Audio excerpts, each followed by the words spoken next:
वैशाली, वहाँ मैंने हज़ारों लोगों से बात की, कल से हज़ारों लोगों का कॉल आया। सब कह रहे हैं कि यहाँ बैकवर्ड दलित जो पिछड़े हैं, जो जो जो वहाँ के शेड्यूल कास्ट हैं, अल्पसंख्यक समाज के लोग हैं, उनको टिकट ही नहीं मिलता है आज तक। एक परसेप्शन बना हुआ है।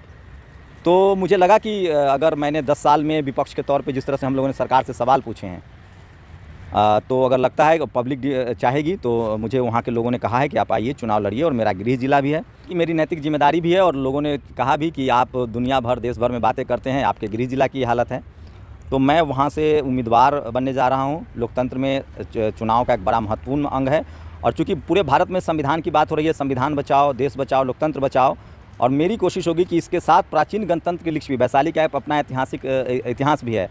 भगवान बुद्ध हो, सम्राट अशोक हो, प्राचीन गणतंत्र के लिच्छ भी है, डेमोक्रेसी की जननी है, लोकतंत्र वहीं से शुरू हुआ है। पैसे के दम पर चुनाव लड़ा जा रहा है, इसलिए गरीब घर के बच्चे, शोषित वंचित समाज के बच्चे, बैकवर्ड समाज के बच्चे, ये सबको राजनीति में अपनी भागीदारी तय करनी पड़ेगी, और समाज को तय करना पड़ेगा कि आपका पॉलिटिकल रिप्रेजेंटेशन सुरक्षित है या नहीं है। आज उनसे अपील करता हूँ कि आप भारत की राजनीति को ट्रांसपेरेंट कीजिए, धनबल और बाहुबल से राजनीति को बाहर निकालिए, और उन लोगों को आप राजनीति में मौका दीजिए जिन्होंने सड़कों पर संघर्ष किया है और जो टेस्टेड लोग हैं। शुक्रिया आप सब लोगों का, इतनी संख्या में आप लोग आएँ। बस एक जानकारी देना चाहता हूँ, आप सब मुझसे अवगत भी हैं, जानते भी हैं, नेशनल दस्तक से मेरी पहचान है, और मैं अब बिहार के वैशाली ज़िले से लोकसभा चुनाव में लड़ने जा रहा हूँ। कल मैं पिछले लगभग 1 महीने से लोगों की राय ले रहा था, और वहाँ लोग मुझे बता रहे थे, वहाँ पिछले 75 सालों से किसी भी दलित बैकवर्ड या किसान समाज से, किसी दलित पिछड़े या अल्पसंख्यक समाज को रिप्रेजेंटेशन नहीं मिला है, प्रतिनिधि नहीं मिला है, और मैं उसी, मेरा गृह जिला है वो। और जिस तरह से अभी जो आरजेडी के जो संभावित उम्मीदवार हैं, मुझे नहीं पता वो उम्मीदवार हैं कि नहीं, जैसा उन्होंने कहा है, जो संभावित उम्मीदवार हैं उनका जिस तरह से जाति सूचक शब्द आया, और सोचिए लोजपा में वहाँ जिनको टिकट दिया गया, जिन्होंने रामविलास पासवान जी की पार्टी को तोड़ा, उन्होंने बगावत की, वो बीजेपी में, तो सोचिए किस तरह से प्राचीन गणतंत्र के लिच्छ भी है वैशाली। आज सब जगह हल्ला है, हंगामा है कि लोकतंत्र खतरे में है, संविधान खतरे में है। प्राचीन गणतंत्र के लिच्छ भी वैशाली, वहाँ मैंने हज़ारों लोगों से बात की, कल से हज़ारों लोगों का कॉल आया। सब कह रहे हैं कि यहाँ बैकवर्ड दलित जो पिछड़े हैं, जो जो जो वहाँ के शेड्यूल कास्ट हैं, अल्पसंख्यक समाज के लोग हैं, उनको टिकट ही नहीं मिलता है आज तक। एक परसेप्शन बना हुआ है। तो मुझे लगा कि अगर मैंने 10 साल में विपक्ष के तौर पे जिस तरह से हम लोगों ने सरकार से सवाल पूछे हैं, तो अगर लगता है पब्लिक चाहेगी तो मुझे वहाँ के लोगों ने कहा है कि आप आइए, चुनाव लड़िए, और मेरा गृह जिला भी है, तो कॉन्स्टिट्यूशनल मेरा अधिकार भी बनता है। लेकिन सबसे बड़ी बात है कि बिहार ने जाति जनगणना कराई, जाति जनगणना के आंकड़े आए, 90% लोग वहाँ गैर सवर्ण हैं। उसमें लालू यादव जी का मैं बड़ा सम्मान करता हूँ। उन्होंने कहा था कि तवा में अगर एक तरफ रोटी रहे तो जल जाता है। अब बताइए 75 साल से वहाँ किसी बैकवर्ड को टिकट ही नहीं मिलता है। वहाँ मतलब धनबल और बाहुबल का वर्चस्व है। जो कैंडिडेट लोग हैं उनका देखिए बैकग्राउंड।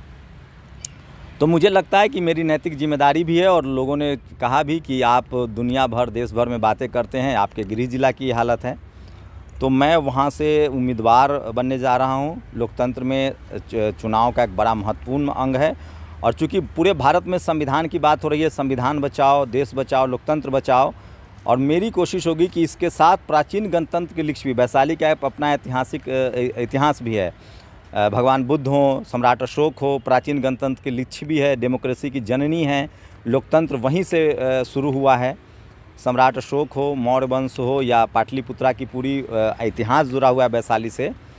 तो इसलिए यही जानकारी देने के लिए मैंने आप लोगों को शेयर किया है, और आप लोगों से गुजारिश है कि आप लोग को लगता है कि मैंने एक पत्रकार के तौर पे अच्छा काम किया है पिछले 10 साल में, जब से सोशल मीडिया पर हूँ। पहले मैं टेलीविज़न में था, 2014 के बाद सबको पता है किस तरह के हालात हुए टेलीविज़न में। 2015 में मैंने नौकरी छोड़ी, और उसके बाद से मैं सोशल मीडिया पर हूँ। अगर मेरे निष्ठा, मेरे काम, मेरी ऑनेस्टी, जो भी तकलीफ़ें आप सब जानते हैं, सोशल मीडिया पर काम करने वाले, सरकार से खासकर जो सवाल लोग पूछ रहे हैं, जिस तरह से टीवी अखबार ने सरेंडर कर दिया है सरकार के सामने, लोगों की महंगाई, बेरोज़गारी, लोगों की समस्याएं, यहाँ तक कि सेना की समस्याएं नहीं दिखाई जा रही। हम लोग टेलीविज़न में थे तो एक जवान की शहादत पर पूरा देश उबल पड़ता था, पूरा टेलीविज़न चैनल खबरें चलाता था। 1 पैसे 2 पैसे 5 पैसे की पेट्रोल की बढ़ोतरी होती थी दाम की तो टेलीविज़न हाय तौबा मचा देता था, पब्लिक ओपिनियन होता था, खबरें चलती थी। भ्रष्टाचार, 2G घोटाला, 3G घोटाला, कोयला घोटाला का खबरें चलाई गई, कोर्ट ने उसको नहीं माना, उसमें भी दलित बैकवर्ड जेल गए, कनी मोरी तो खरी, सबका नुकसान कांग्रेस को उठाना पड़ा, सत्ता से बाहर हो गई। अब जो सरकार है, देखिए मीडिया जिस दिन चुप हो जाता है उस दिन उस देश की जनता का नुकसान होता है, सरकार का फ़ायदा होता है, लेकिन जनता, सरकार को पता कैसे चलेगा कि बेरोज़गारी है, महंगाई है, सरकार को पता कैसे चलेगा जनता क्या चाह रही है। तो मीडिया जिस देश की चापलूस हो जाए उसमें डेमोक्रेसी खतरे में पड़ जाता है। तो 10 साल से जब से ये सरकार आई है तब से मैं सोशल मीडिया प्लेटफॉर्म पे काम कर रहा हूँ। मेरा काम पब्लिक डोमेन में है, किसी से छुपा नहीं है।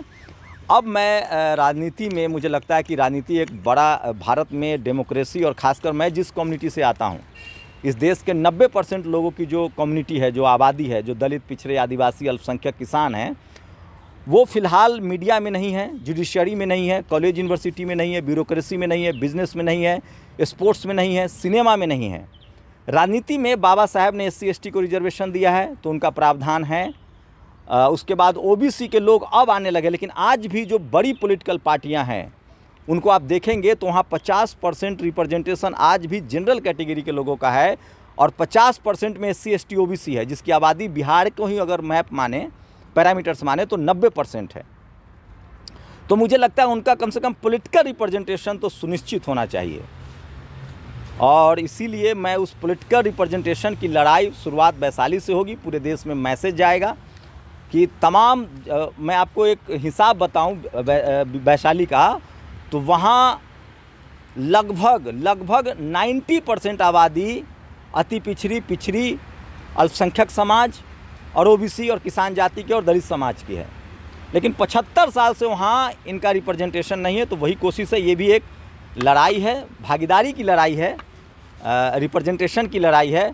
और मैं चाहता हूँ कि मैं सोशल मीडिया पर, जैसे हमने सोशल मीडिया को जिस तरह से मैंने आज इतना डाइवर्स बनाया है, सोचिए IPL ना होता तो आपको रिंकू सिंह ना मिलता, 156 किलोमीटर की रफ्तार से मयंक यादव ना मिलता, आपको सूर्य कुमार यादव नहीं मिलता। तो डाइवर्सिटी जो है ना, वो चीज़ों को बेहतर बनाता है। आज गांव-गांव में लोग क्रिकेट खेल सकते हैं। हम लोग क्रिकेट खेलते थे तो लोग कहते थे कि 11 प्लेयर का चुनाव होता है, मुंबई, बेंगलोर, कोलकाता, मतलब बड़े शहरों का, अर्बन मेट्रोपॉलिटन। लेकिन आज IPL ने गांव-गांव में प्लेयर को मौका दिया है। तो राजनीति में भी भागीदारी आनी चाहिए और हमें लगता है कि जो लोग अच्छा काम कर रहे हैं, अगर जनता को मेरा काम पत्रकार के तौर पे पसंद आया होगा तो मुझे भरोसा है वो हमें मौका देंगे ताकि हम पॉलिटिकल रिप्रेजेंटेशन पर भी काम कर सकें। और मैं मैसेज देना चाहता हूँ पूरे देश को कि जहाँ जहाँ पॉलिटिकल रिप्रेजेंटेशन ठीक नहीं है वहाँ वहाँ कीजिए, क्योंकि ये 90% समाज आर्थिक रूप से, सामाजिक रूप से वंचित है, हाशिए पर है। Media, judiciary, college, university, bureaucracy, business में हाशिए पर है। और सोचिए, एक नारा गढ़ा गया इस देश में कि राजनीति का अपराधीकरण हुआ, ऐसा नहीं है, राजनीति का पैसाकरण हुआ है। आज पैसे के दम पर चुनाव लड़ा जा रहा है, इसलिए गरीब घर के बच्चे, शोषित वंचित समाज के बच्चे, बैकवर्ड समाज के बच्चे, ये सब को राजनीति में अपनी भागीदारी तय करनी पड़ेगी और समाज को तय करना पड़ेगा कि आपका पॉलिटिकल रिप्रेजेंटेशन सुरक्षित है या नहीं है। और इसलिए मैं वहाँ दावेदारी करने जा रहा हूँ और मैं इस देश के तमाम शोषित वंचित बहुजन समाज से, जो शोषित पीड़ित समाज हैं, गरीब समाज है, उनसे अपील करता हूँ कि आप भारत की राजनीति को ट्रांसपेरेंट कीजिए, धनबल और बाहुबल से राजनीति को बाहर निकालिए और उन लोगों को आप राजनीति में मौका दीजिए जिन्होंने सड़कों पर संघर्ष किया है और जो टेस्टेड लोग हैं, जिन्होंने पिछला काम, जिनका ट्रैक रिकॉर्ड शानदार है। उम्मीद है कि वो आगे भी अच्छा करेंगे। पार्टी का नाम नहीं बताया, किस पार्टी से लड़ना है? देखिए, हम लोग बहुत मामूली आदमी हैं, तो पार्टी, अगर आप लोगों का साथ मिला, आप लोगों का समर्थन मिला, सोशल मीडिया ने अगर इस खबर को चलाया तो पार्टी के लोग भी संपर्क करेंगे, इसमें कोई दो मत नहीं है। लेकिन मुझे जनता का समर्थन प्राप्त है, जनता ने मुझे बुलाया है। लेकिन अब आप पत्रकार के तौर पर रहेंगे, जाने जाएंगे पहले की तरह, या फिर अब राजनीति में जाने के बाद आपका पत्रकारिता को ये स्पेशल राइट्स है क्या? ये तो राइट टू स्पीच इस देश के संविधान में सबको देता है। यही तो सोशल मीडिया ने किया। पत्रकार का मतलब क्या होता है? आम का पेड़ से पत्ता गिरा और वहाँ का आदमी बैठ के कहे कि देखो ये पत्ता गिरा। तो सोशल मीडिया के दौर में सब पत्रकार हैं, हम भी पत्रकार हैं। अभी पत्रकार का क्या स्पेशल राइट है वो मुझे बताइए। में जारी रहोगे या फिर संविधान, जो भी आदमी बोलता है, लिखता है, पढ़ता है, वो कम्युनिकेटर है। मैं एक कम्युनिकेटर। प्लेटफॉर्म पर रहेंगे या फिर पूर्ण रूप से राजनीति करेंगे? पूर्ण रूप से क्या होता है और अल्प रूप से क्या होता है? मैं फिलहाल चुनाव है, चुनाव लड़ने जा रहा हूँ, वहाँ के लोगों का क्या रिस्पॉन्स रहता है, लेकिन मैं अब वहाँ पूरी तरह से वहाँ की जनता के साथ, जो मैं पूरे पिछले 10 साल से मैं क्या कर रहा हूँ, जब से मैंने टेलीविज़न की नौकरी छोड़ी है। नेतागिरी क्या है? बेरोजगारी की बात करना, गरीबों की बात करना, शोषित वंचित की बात करना, पीड़ित की बात करना। पत्रकारिता क्या है? राजनीति क्या है? इससे अलग है क्या? नहीं, सवाल ये है नेशनल दस्तक जो प्लेटफॉर्म आप दोबारा बने रहेंगे या फिर उससे अब पीछे? देखिए, नेशनल दस्तक का ये तो मैनेजमेंट फैसला करेगा कि वो मुझे बनाए रखना चाहते हैं कि नहीं रखना चाहते हैं। लेकिन कुछ पत्रकार हैं जो बीजेपी ज्वाइन कर रहे हैं, कुछ पत्रकार हैं जैसे आप जैसे लोग हैं जो कहीं ना कहीं विपक्ष के तौर पर एक कैंडिडेट खड़े होंगे, तो उनमें अंतर क्या रह जाएगा आपकी? और बीजेपी में क्यों नहीं जा रहे हैं आप? देखिए, बीजेपी की जो आइडियोलॉजी है वो मुझे नहीं पसंद है। आरएसएस की जो विचारधारा है वो मुझे नहीं पसंद है। कांग्रेस की विचारधारा मैंने उसके बारे में बहुत अध्ययन नहीं किया है। मुझे किसी भी पॉलिटिकल पार्टी जो है उसकी मैं राजनीति विचारधारा की करूंगा। जो भी शोषित वंचित, कैसी रहेगी आपकी? जो मैं वो पूरा क्लियर हूँ, जो भी शोषित वंचित को रिप्रेजेंटेशन देगा, आरएसएस तो नहीं देता हुआ दिख रहा है। मुझसे आप लिखवा लीजिए, आरएसएस के प्रमुख आज तक गैर सवर्ण नहीं बना। लेकिन बिहार में दुख इस बात का है, वैशाली में खासकर अगर वैशाली की बात करूं, तो वहाँ जो बहुजन दल है वो भी रिप्रेजेंटेशन देने के मामले में जो 90% आबादी है उसको दरकिनार कर रहे हैं। तो उन पार्टियों को विचार करना चाहिए। और मेरी गुजारिश है कि अब राहुल गांधी कह रहे हैं कि हम 50% का कैप हटाएंगे। लालू जी ने वहाँ तेजस्वी यादव और नीतीश जी की सरकार ने जाति जनगणना कराया है, 65% रिजर्वेशन इम्प्लीमेंट किया है। तो टिकट में भी तो आप दीजिए 65%। आप आज के डेट में देखेंगे तो बीजेपी और कांग्रेस दोनों, मैंने अध्ययन किया है, 50% टिकट दे रहे हैं जनरल कैटेगरी को, जबकि उनकी आबादी 10% से ज़्यादा नहीं है।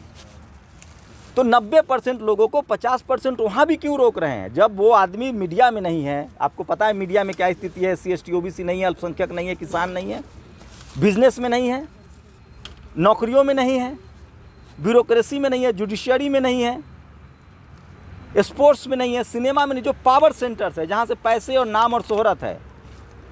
तो वोट हमारा, राज तुम्हारा, ये नहीं चलेगा। लेकिन बिहार को तो जंगल राज बताते हैं। जब OBC की SC की सरकार आती है तो वहाँ तो बदनाम किए जाते हैं। तो मीडिया में कौन लोग बैठे हुए हैं? जो मीडिया में बैठे हुए हैं वो कल मुझे भी बदनाम करेंगे। लेकिन सवाल है कि बहुजन समाज को सोचना है कि क्या वो अपने पॉलिटिकल रिप्रेजेंटेशन के लिए तैयार हैं। उनको पॉलिटिकल रिप्रेजेंटेशन मिलना चाहिए। अब जो भी राष्ट्रीय पार्टियां हैं वो तय करें। अगर उनको मेरी, आप लोग के माध्यम से ये खबरें पहुंचेंगी तो हो सकता है कि वो तय करें और फैसला करें कि वहाँ से कौन सी पार्टी से मुझे आपके लिए सही लग रही है फिलहाल? देखिए, पार्टी, मैं किस पार्टी को सही लगूंगा ये सबसे बड़ा सवाल है। यानी आपने ओपन रखा है अपना दरवाजा सबके लिए। अगर बीजेपी को आप अच्छे लगते हैं तो चले जाएंगे? नहीं, मैं आरएसएस की विचारधारा से सहमत नहीं हूँ। कहा जो पार्टी में नहीं, मैंने आपको उससे पहले भी कहा था कि आरएसएस की विचारधारा से मैं सहमत नहीं हूँ। कांग्रेस सर, पहले भी बहुजन के कई लोग संसद जा चुके हैं, तो आप उसमें कैसे अंतर लाएंगे? पहले भी जा चुके हैं, आगे भी जाएंगे। मैं क्या कह रहा हूँ, मैं रिप्रेजेंटेशन की बात करता हूँ। अगर मैं वैशाली से रिप्रेजेंट करूँगा तो मेरी कोशिश ये होगी कि वहाँ हर ब्लॉक में अस्पताल, हर ब्लॉक में स्पोर्ट्स ग्राउंड, हर ब्लॉक में बढ़िया एजुकेशन। मेरी कोशिश होगी शिक्षा, रोजगार, हेल्थ और जो कास्ट डिस्क्रिमिनेशन है उसके खिलाफ लड़ाई, और सबको बराबर का मौका मिले। सरकारी स्कूल, सरकारी अस्पताल बने। वहाँ से 75 साल से जो लोग रिप्रेजेंट कर रहे हैं, और सबसे बड़ी बात है वहाँ डाइवर्सिटी आए, पॉलिटिकल रिप्रेजेंटेशन की 75 साल से वहाँ वैशाली की बात करें तो वहाँ दलित, पिछड़े और आदिवासी दलित चुने ही नहीं गए हैं, अल्पसंख्यक समाज के लोग चुने ही नहीं गए हैं। तो पहली लड़ाई तो वो है। वो आप लड़ाई से पिछले पत्रकारिता के द्वारा लड़ रहे हैं सर, और वो काम आप करवा भी रहे थे, तो फिर आप संसद जाके ये काम फिर क्या अंतर? क्या संसद जाने की मनाही है? संसद से ही कानून बनता है। संसद ही इस देश की सर्वोच्च संस्था है। संसद ही डेमोक्रेसी की नींव है। संसद में आपको भी जाना चाहिए, सबको कोशिश करनी चाहिए। शंभू जी, क्या आप मनीष कश्यप के रास्ते पर चल दिए हैं? क्या वो भी पत्रकार थे, वो भी राजनीति की तैयारी कर रहे हैं? किसी को रोकने की जरूरत नहीं है, कौन क्या करेंगे, लेकिन मनीष क्या स्कोप कश्यप नहीं की है पत्रकारिता में आइडियोलॉजी, आपके लिए समाज सेवा का? समाज सेवा का स्कोप किस काम में नहीं है? जो जहाँ रह के भी समाज सेवा कर सकता है। लेकिन हम लोगों ने 10 साल जो काम किया है, अगर वो जनता को पसंद आएगा, पब्लिक को पसंद आएगा, बहुजन समाज को लगा कि इस आदमी ने ईमानदारी से, जब ऐसे वक्त में जब सारे टीवी अखबार चुप, जब सारी संस्थाएं चुप, जब सब जगह डर का साया है, उसके बाद भी हमने बेधड़क अपनी बात रखी है, समाज की बात रखी है, गरीब मजदूर लाचार बेबस लोगों की बात रखी है, और उसका खामियाजा मैं क्या भुगत रहा हूँ वो मैं सब समय आने पर बताऊंगा। सब नेता यही कहते हैं राजनीति में आने से पहले कि हम विकास करेंगे, भलाई का काम करेंगे, लेकिन सब बदल जाते हैं, सब जो दूसरी पार्टी में चले जाते हैं। आपको इस देश में दलित पिछड़े आदिवासी, मुझे और तो नहीं पता, लेकिन दलित पिछड़े आदिवासी समाज का विकास बाबा साहब जब संसद में आए, कानून मंत्री बने, इसी वजह से हुआ। ईडी सीबीआई से डर गए क्या? नहीं, रुकिए तो इनका सवाल पूरा कर दूँ। बाबा साहब संविधान सभा में आए, संसद में आए, तभी बहुजनों का विकास हुआ। कर्पूरी ठाकुर आए, मुख्यमंत्री बने, तभी बहुजनों का विकास हुआ। जगदेव बाबू ने संघर्ष किया, पत्रकार थे, नेता बने, तभी विकास हुआ। यहाँ तक कि लालू यादव, नीतीश कुमार, रामविलास पासवान सब गरीब परिवार से थे। इन लोगों ने राजनीति की और विकास किया। मेरा सवाल इतना है, आप समझ नहीं रहे हैं, आप पूरे देश का राजनीतिक गुरु कौन है आपके? इस देश की आवाम है, फुले पेरियार किसको अम्बेडकर, मानते हैं? बता तो रहा हूँ। तथागत बुद्ध हो, कबीर हो, रविदास महाराज हो, फुले पेरियार अम्बेडकर, जगदेव बाबू हो, पेरियार हो, आपको बता दें कर्पूरी ठाकुर हो, जननायक, आपको बता दें कि मान्यवर कांसीराम साहब हों, मायावती जी हैं, लालू यादव हैं, रामविलास, माननीय रामविलास, स्वर्गीय रामविलास पासवान हैं। तमाम वो बहुजन समाज के नेता जिन्होंने इस देश को बनाने में ताकत लगाई है, जीवन दिया है, भूमिहार वो सब मेरे याद ने है। मुन्ना शुक्ला कह रहे हैं कि मैं कोई चमार नहीं हूँ, मैं भूमिहार हूँ। वहाँ तो बहुत जातिवाद की राजनीति होती है बिहार में। उसी के खिलाफ मैं जा रहा हूँ। बिहार में जातिवाद के खिलाफ राजनीति नहीं है सर, आपको भरमाया जा रहा है। बिहार में जातिवाद के खिलाफ लड़ाई है। बिहार यूपी में दलित पिछड़े सीएम बने हैं, इसलिए वहाँ डाइवर्सिटी की बात हो रही है, जातिवाद के खिलाफ लड़ाई है। पैसा कहाँ से आएगा चुनाव लड़ने के लिए आपके पास? इतना महंगा चुनाव हो गया है इतना आजकल। देखिए, पैसा तो टीवी अखबार चलाने में भी करोड़ों रुपए लगते थे, लेकिन सोशल मीडिया हमने चलाया और बहुजन समाज ने हमें योगदान दिया, और आज सोशल मीडिया पर 25 करोड़ दर्शक हैं नेशनल दस्तक के, किसी टेलीविज़न से ज़्यादा व्यूअरशिप है। तो पैसा, ये बहुजन समाज बहुत बड़ा समाज है। एक एक रुपया भी चंदा देगा ना बहुजन समाज, तो इस देश के हर लोकसभा सीट पर वो अपना ईमानदार नेता चुनाव लड़ा सकता है। एक एक रुपया भी बहुजन समाज देगा। उनकी तो पहले से ही पार्टी है बहुजन समाज की, तो बसपा है, सपा है, हाँ। और राजद वगैरह ये सब। बसपा है, सपा है, आरजेडी है, हाँ, तमाम पार्टियां हैं। हाँ। लेकिन उनको कैंडिडेट, अब क्या हुआ विधानसभा में, जब एक उसी वैशाली जिला में के जो जिनके फादर को सजा माफ कर दी गई, उनके बेटा ने आरजेडी को दगा दे दिया। सवाल वैशाली जिला का है सर, आप मुझे वैशाली जिला से, वैशाली जिला में 75, आप बताइए, वैशाली जिला में 75 साल से किसी बहुजन को मौका ही नहीं मिला है, तो मुझे जाना चाहिए कि नहीं? आप बताइए। बिल्कुल जाना चाहिए। वैशाली जिला में आप मुझसे पूरा 543 लोकसभा की बात कर रहे हैं, मैं कह रहा हूँ मैं वैशाली की बात करने आया हूँ। आज लोग मुझे कह रहे हैं कि पहले अपने घर को तो आज़ाद कराओ, अपने गृह जिला को तो आज़ाद कराओ।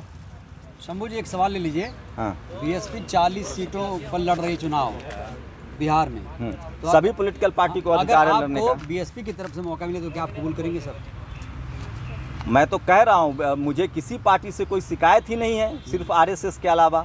मैं आरएसएस की विचारधारा से सहमत नहीं हूँ। कांग्रेस से सहमत हैं आप?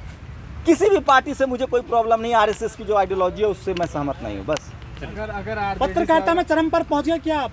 कर ली पूरी पत्रकारिता, लगता है समाज को कुछ फायदा मिला है सर आपको? मैं एक अदना सा आदमी हूँ सर, ये तो समाज तय करेगा कि क्या मेरे, वहाँ मौका नहीं मिला आपको पत्रकारिता में जो आप राजनीति में जा रहे हैं?